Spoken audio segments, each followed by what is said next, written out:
Have you ever felt, at some point in your life, like you were carrying the weight of the world on your shoulders?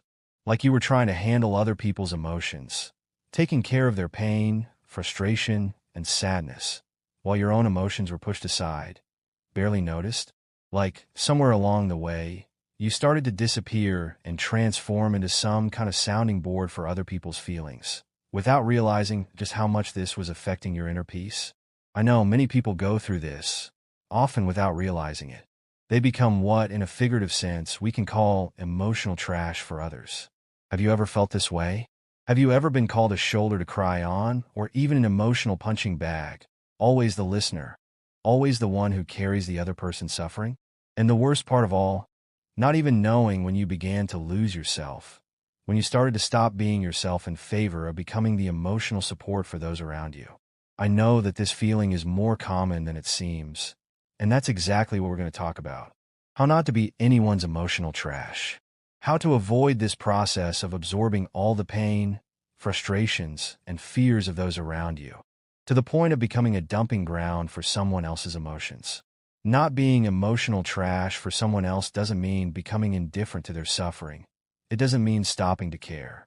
On the contrary, it's about learning to take care of yourself, and, from there, learning how to help in a genuine way, without losing yourself in the process. We are living in times where mental and emotional health issues are more in the spotlight than ever before. People are more aware of their own internal struggles, more willing to seek help, more open to venting and sharing their anxieties. And that's great, without a doubt. But there is a very fine line between being an emotional support for someone and, without intending to, starting to become the person who carries all of someone else's emotional burden. When this happens, healthy support turns into emotional overload, and instead of helping, you end up feeling even more exhausted, emotionally drained, often without knowing how to escape from this vicious cycle. So, the big question is, how not to be anyone's emotional trash. How to create a relationship of help that is healthy, without losing your identity in the process. How to get emotionally involved with others in a constructive way, without having your own emotions completely absorbed by the other person's suffering. The first step, and perhaps the most important of all, is to understand that you are not responsible for anyone's emotions except your own. This may seem obvious, but many people fall into this trap without realizing it, especially when it comes to people close to them.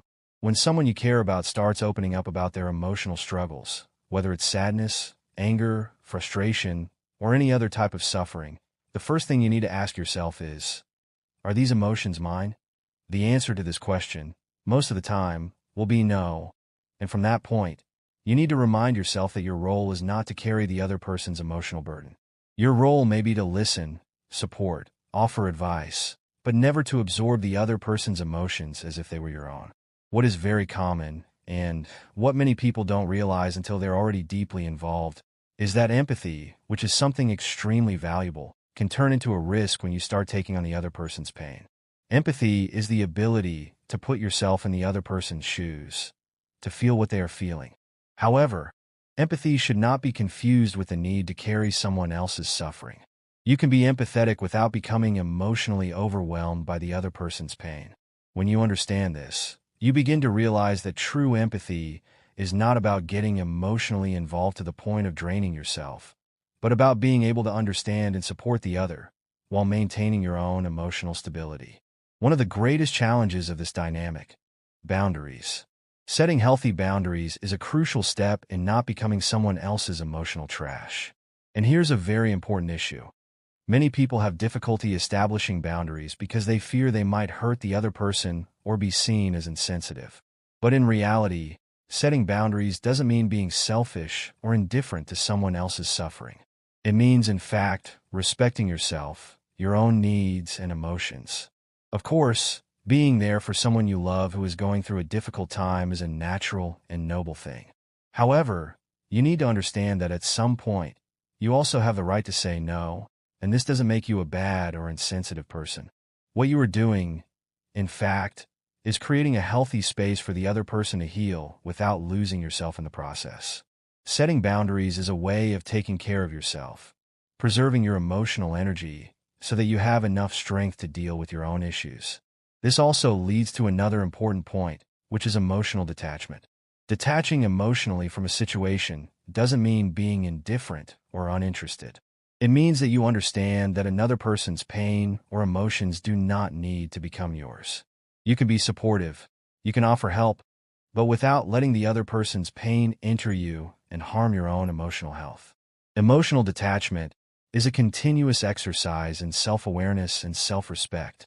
You learn to recognize when something is going beyond your limit, when you are starting to get overly emotionally involved with someone else's suffering, and then you take action to protect yourself, to preserve your inner peace.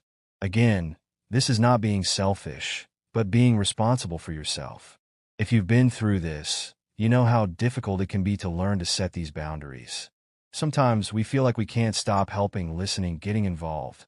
But over time, it's possible to realize that by letting yourself be swept away by the emotions of others, you lose yourself and your own energy. This is not good for you or the other person. The best way to help someone who is suffering is to be well with yourself, to be emotionally balanced. Only then can you be a true support without being consumed by what isn't yours. Now, one very important point that few people realize is how emotional overload can affect your life much more deeply than you might think. When you start carrying other people's emotional trash, you're not just exhausting yourself mentally and physically, you're also creating a very toxic emotional environment for yourself. You begin to live in a cycle where you constantly put yourself on the back burner, where your own emotional needs are constantly ignored, and your life starts revolving around other people's emotions. This is dangerous because over time, you feel more and more drained, demotivated, and often even lost, not knowing what is yours and what belongs to the other person. The good news is that it's possible to reverse this situation. The first step to restoring your emotional energy is to stop feeling guilty for needing space, for needing to take care of yourself. There's nothing wrong with saying no when someone asks for something that goes beyond your limit. There's nothing wrong with putting your mental and emotional health first. On the contrary, this is essential so that you can continue being a healthy person who is able to help others in a genuine way. Restoring your energy also involves self-care, investing time and energy in yourself. Whether by practicing activities that bring you joy, seeking professional help if necessary, or taking a break to reconnect with yourself, is essential. Without this, there's no way to maintain a healthy balance in your relationships. Over time, as you become emotionally stronger, you will notice that the dynamics of your relationships also change. People around you will start to realize that you are more centered, more balanced, and, most importantly, they will begin to understand that you also need care, that you also have your own limitations, and that, as important as it is to help, you can't lose yourself in the process. True emotional freedom comes when you understand that you are not responsible for someone else's emotions. You can be the support, but not the solution to everyone's problems. When you begin to apply this in your life, you free yourself from a vicious cycle that only brings exhaustion and fatigue, and you begin to live more fully and authentically. This journey of freeing yourself from being someone else's emotional trash is, in fact, a journey of self-awareness, of learning about your own limits and needs. It's about respecting yourself, taking care of yourself, and, at the same time, learning to help in a healthy and balanced way. Only when you are emotionally whole can you truly contribute to the well-being of others, without losing yourself in the process.